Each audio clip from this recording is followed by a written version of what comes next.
Kita ke sorotan lain, saudara, bencana longsor di Dusun Situkung, Banjarnegara, Jawa Tengah membuat ratusan warga mengungsi. Sementara puluhan korban masih dalam pencarian. Korban longsor di Banjarnegara tersebar di sejumlah titik pengungsian seperti kantor kecamatan, gedung haji Desa Pringamba, dan Gor Desa Beji. Data dari BPBD, jumlah pengungsi hingga Senin 17 November 2025 mencapai 917 orang yang tersebar di 3 titik. Warga mengaku longsor ini terjadi secara beruntun.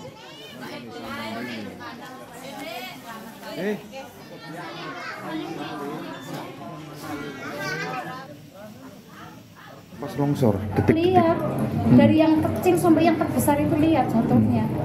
Terus yang besar itu jatuh, saya lari ambil anak saya kan pas itu udah berangkat ngaji.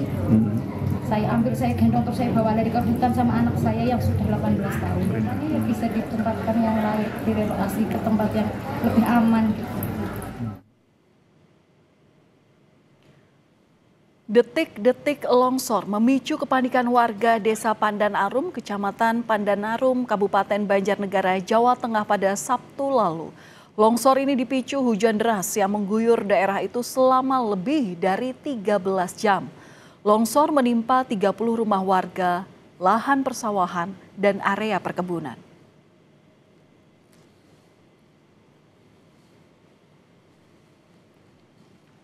Terkait perkembangan bencana longsor di Dusun Situkung, Banjarnegara, Jawa Tengah, kita akan tanyakan kepada narasumber kami.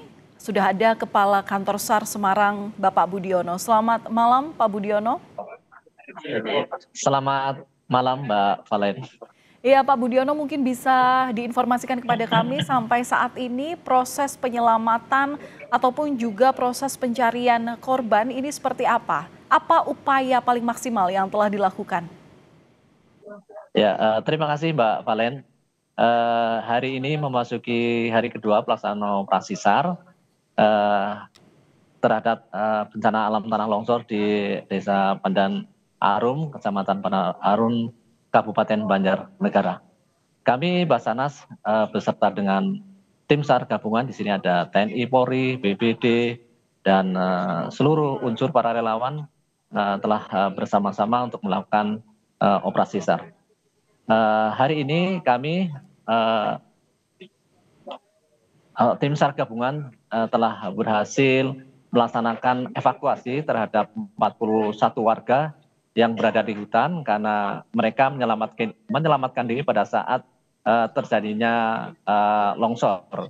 Dan pagi hari ini juga tim SAR gabungan juga telah melaksanakan evakuasi 1 orang warga di lokasi kejadian dalam keadaan meninggal dunia.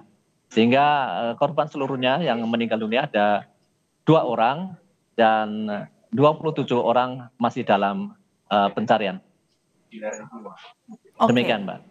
Oke, baik. Pak, ini kan kami mendapat informasi bahwa memang daerah di tempat ini atau di Banjarnegara ini adalah termasuk daerah yang rawan longsor. Bahkan selama 10 tahun terakhir ini termasuk yang menghasilkan banyak korban begitu. Sampai sekarang ini juga sebagai informasi kepada kami, kondisi medan di titik pencarian korban itu seperti apa, Pak? Ya, sampai hari ini, tadi sore ini, memang lokasi kejadian longsor tersebut memang di ketinggian dan di sana tadi masih ada kerawanan ataupun potensi pergerakan tanah ataupun longsor susulan, dan juga di lokasi tadi siang hingga sore hari tadi cuaca yang tidak menentu, sehingga kami tim SAR gabungan dengan sangat berhati-hati selalu memperhatikan keselamatan tim, dan kami juga bersama-sama dengan seluruh unsur terkait sudah melaksanakan operasi SAR dengan saling berkoordinasi, sehingga tim SAR di lapangan juga safety first yang diutamakan. Demikian, Mbak. Iya, Pak, ini kan potensi cuaca ekstrim masih terus terjadi dan bencana hidrometeorologi termasuk juga tanah longsor ini masih bisa kemungkinan terjadi secara susulan begitu. Nah, bagaimana warga ini memahami potensi resiko bencana di wilayah terdampak ini? Terkait juga ya itu longsor susulan itu tadi, Pak. Iya, untuk saat ini warga yang di sekitar longsoran yang masih ada rumah-rumah warga memang seluruhnya sudah diungsikan. Sehingga untuk warga yang rentan ataupun berbahaya di lingkungan sekitar longsoran sudah diungsikan dan kami dalam melaksanakan evakuasi juga tetap memperhatikan pergerakan-pergerakan dari bawah tanah tersebut karena memang tadi pagi masih terlihat adanya rekahan ataupun potensi-potensi terjadinya longsoran susulan. Demikian, Mbak. Oke, Pak, untuk informasi saja, luasan daerah terdampak hingga saat ini berapa, Pak, luasannya? Ya, memang ukurannya memang sangat panjang ya dari atas hingga perkampungan.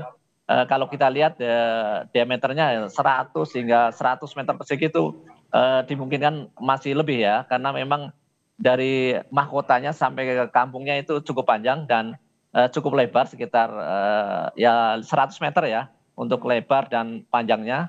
Jadi cukup parah dan rumah-rumah juga banyak yang tertimpa oleh longsoran tanah yang memang kemarin terjadi di lokasi tersebut. Oke, Pak, singkat saja, ini kan Gubernur Jawa Tengah juga mengimbau untuk dilakukan percepatan relokasi ini juga sebagai langkah mitigasi ataupun juga penanganan. Nah, upayanya dari tim SAR gabungan ini seperti apa untuk proses relokasi tersebut? Singkat saja, Pak. Iya, kami tim SAR gabungan memang khususnya untuk klasternya adalah search and rescue dalam pencarian pertolongan. Jadi nanti terkait dengan relokasi itu memang nanti dari unsur lain ataupun unsur terkait yang membidangi terkait dengan relokasi. Jadi kami dari tim Basarnas dan tim SAR gabungan masih fokus untuk pencarian dan pertolongan terhadap korban yang masih 27 orang dalam pencarian. Oke, baik. Terima kasih sudah berbagi informasi bersama kami di Kompas Malam Kompas TV, Kepala Kantor SAR Semarang, Bapak Budiono. Salam sehat selalu, Pak. Terima kasih. Terima kasih.